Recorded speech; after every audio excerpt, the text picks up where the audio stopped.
Hey y'all, and welcome to the Max Life. So I'm sitting out with y'all today and I want to give y'all a little update and maybe a little explaining of some things that I really just didn't get to talk to y'all about much last time. But I really want to jump into something that has happened on the farm that is not good, and that is with Romeo and Juliet. So to break this down for y'all a little bit, y'all saw how excited I was when my American breast started laying eggs. Y'all saw how excited I was when they began to hatch out. I had gotten up to 7 chicks hatched out.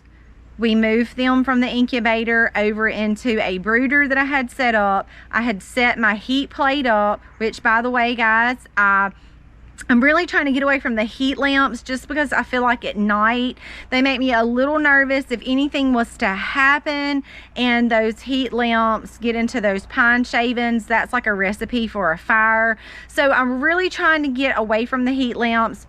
I'd set up the heat plate. Chicks were doing great. They were a couple of days old, and let me tell y'all what happened. We had been working outside. Y'all saw the last video clips of us putting up firewood. We did all of that, called it a day about mid-afternoon. That afternoon, it was about 3 or 4. We'd come in, had a later lunch. We'd pretty much just kind of relaxed and called it a day. We were spending some family time together. Jennings was kind of in and out, riding his bike, stuff of that nature.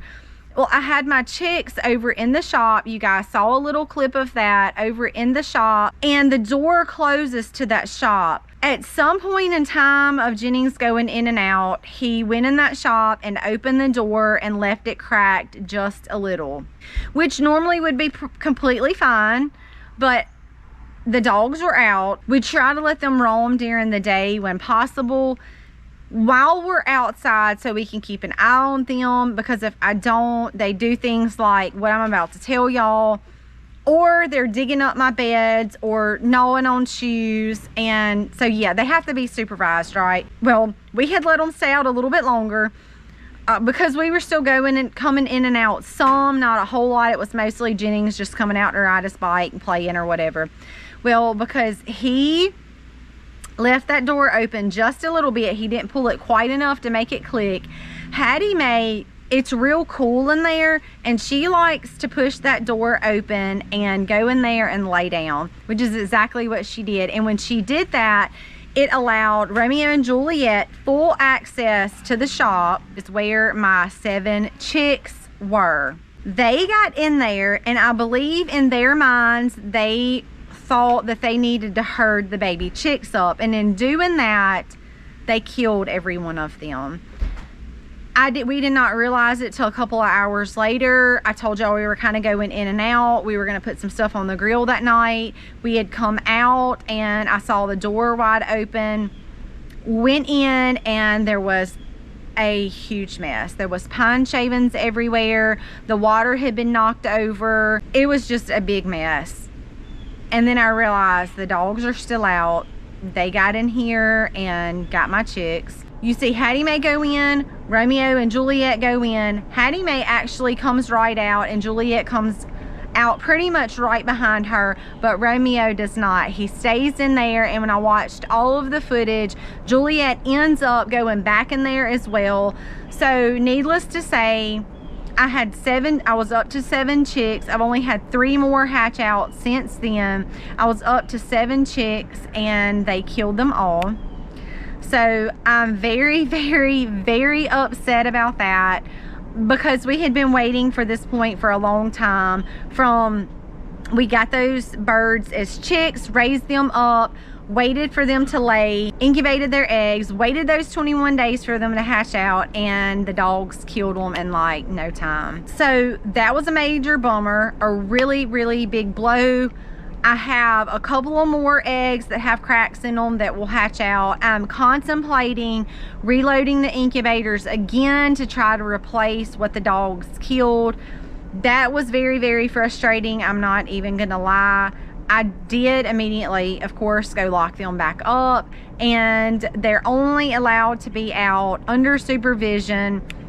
As we had discussed before, it just, you know, we just left them out, which was our mistake. Knowing that we were not fully outside, we should have just put the dogs up and that would solve the problem. Okay, so moved locations because the sun was frying me where I was at. But one of the things that I wanted to briefly talk to y'all about was a lot of questions that I got that I'm thinking a lot of people don't understand. And I wanted to give y'all the rundown on Dixie and why she is going and why we are devastated about that. So A2 milk, a lot of people have asked questions about that you just don't understand. And it's the good reason why a lot of people don't understand it is because it is very complicated. So there are two main general groups when you're talking about milk in general.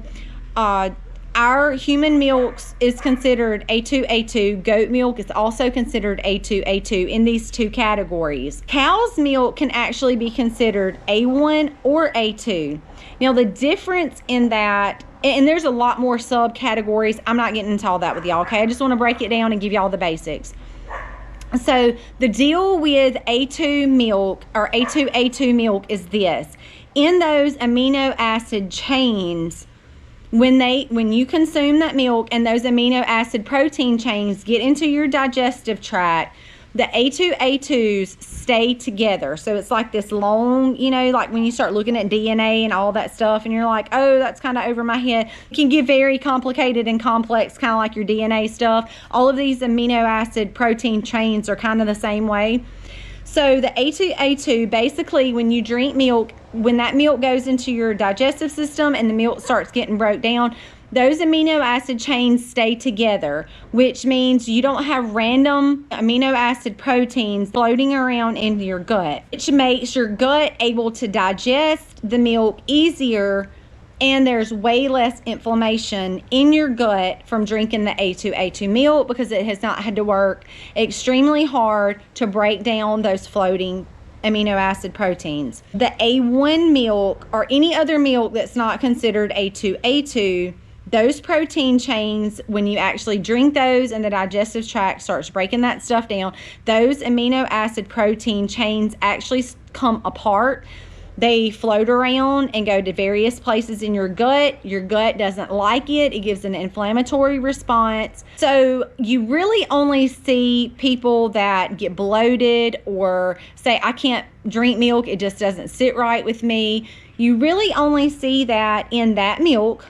But more or less specifically, people that are considered sensitive because they already have so much gut health problems with inflammation going on. So your A2, it just boils down to, if you have a milk sensitivity, A2 is the best milk to drink because of the amino acid chains with people that are more sensitive. Now, nobody in my family is sensitive, so we can drink any kind of milk and it doesn't cause any kind of gut upset for us. Now, if you want to dig in your hole a little bit deeper, you could go into the reason why store-bought milk is so bad for you. When you take milk and you put it under heat and it kills everything in the milk, it also changes the chemistry of the milk as well. For example, one of those is changing lactase to lactose, which a lot of people can't tolerate. They'll tell you I'm lactose intolerant because that is being changed from lactase to lactose. Also in the process of homogenation, where they're busting up the cream molecules, it's changing the milk. You're basically getting water at the end of the process, and then they're adding vitamin D and calcium back to the milk because they've destroyed everything else in the milk, which can cause a huge range of issues for the gut. Hence is another reason that people say, I can't drink milk because of what you're getting from the store is not good for your stomach. Okay, last topic to discuss in this video, and that is Dixie and why Dixie is not staying here. I didn't really get to elaborate a lot of that on the last video because we had a lot going on that day with the vet coming in. We had a lot to discuss with him and a lot of decisions and discussions to make that I really just needed to prioritize that. So now I want to kind of talk to y'all about those and the final decisions that was made and why we had to go that route. So here is the story behind Dr. Case, him coming to the house, and all of the dairy cows and what it's all boiled down to. So we left and went for the beach vacation, which we showed y'all. It was a great trip. We had a wonderful time. When we got back, we noticed about a week later that our cows began to cough, and we knew it was a problem. So we got Dr. Case over. He checked out Josie and Dixie and said, this is my thoughts on what is going on with them. When the cows get a lot of food, that they can be put in what's called respiratory acidosis. So essentially what we were seeing was their lungs were having complications from ingesting too much food. And he said that it was going to take some time for them to recover. 3 to 4 months, they could actually still be coughing. So we noticed about a month and a half later, Josie really kind of turned the corner. She was not coughing anymore. Her weight gain looked really good. Dixie was still coughing. Also, when he come, he checked both cows. Josie was bred. Dixie was not. We were not extremely stressed out about that. She should have been bred back, but she wasn't. But we weren't extremely stressed out about it. We know that sometimes as they're in milk, that kind of looks different for each cow as far as fertility goes, much like humans. So we weren't real stressed out about that, but the coughing was still going on. And we just had really in the back of our minds, you know, he said it could be 3 to 4 months by the time they recover. We just kept doing everything that we had been doing. And she just kept coughing. She's just been coughing. She's been coughing since. She's not really getting any better. She'd really not been putting much weight on either. So some of our other cows look really good and healthy. But Dixie it's like she just could not get over that hump. So it's been, 3 or 4 months since he come out to check on them last.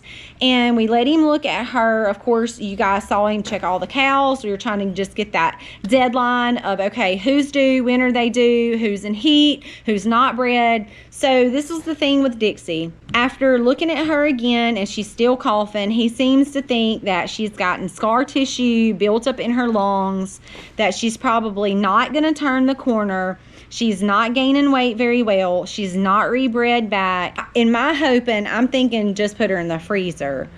But especially, if it's just like a respiratory thing going on. But he said with her frame and just not putting on weight, just overall, she just has not turned the corner and it's just not good. So he suggested that we take her to the sale barn and sell her. And the reality of that will be is because she is in the shape that she's in and just could not recover from the sickness that she had back in the summer, she will ultimately be turned into dog food. So that was a major kind of blow to our gut.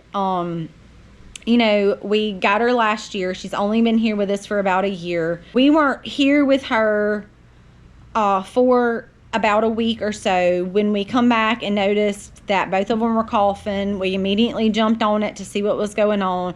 There was really no way for us to prevent that. It's just one of those things that we got dealt that hand of cards, and as tough as it is, loading her up and taking her off the farm, there was no way to actually treat her. He even said, and I trust his opinion, he's a vet that deals with cattle every single day. This is what he does. So we trust and we value his opinion. He said, do not put her in our freezer. She's not good. He also said that nothing that we could do, there's no amount of medicine, no amount of antibiotics that we could give her to save her, to treat her, to try to keep her here. So with all that being said, we are definitely down a cow. We were not expecting that at all. We knew that she just could not get over that hump. Racking our brains, doing everything that we could, but he said really with the scar tissue that has set up in her lungs that there really is nothing that we can do. So at this point, that's where we're at. The dogs killed the chicks. I'm really upset about that.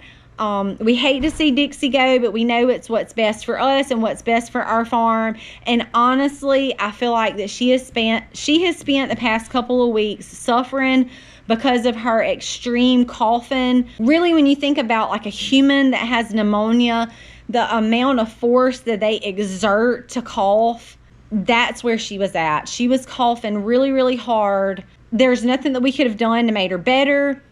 So this was just the best option for her.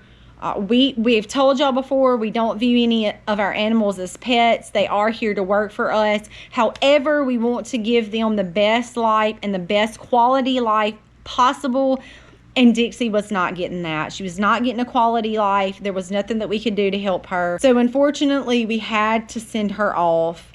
And we are really upset about that. She was very gentle, very sweet, very good with calves. So it was definitely a blow to us, but we did not want her to stay here and continue to suffer, especially when we could not give her quality of life. That's not what she was getting by any means, especially with the weight gain, the intense coughing. And hopefully I can give you guys a better update next time. We're still going to make a decision on upcoming whether we want to put chicks in the incubator or not. We'll cross that bridge when we get there. Right now I still do have a couple more hatching out, but those dogs, I tell you what. Anyway, maybe better news next time for next video. We sure hope so, because we don't like bringing y'all the bad news, because if it's bad news for y'all, it means it's bad news for us, and we don't like that. I didn't give y'all the results, did I? Oh my goodness. So out of the 5 that we tested, the 3 new ones, Josie and Dixie, Josie is not A2A2, Dixie was not A2A2. Out of the 3 new ones, we had 1, and that was Dolly. She was the dark brown one, the one that's not bred. She is A2A2, so we are pumped about that. I would love to see what becomes of her babies, so we'll know soon. Who knows? But those are the results. That's the good and the bad and everything in between. Happy homesteading, y'all.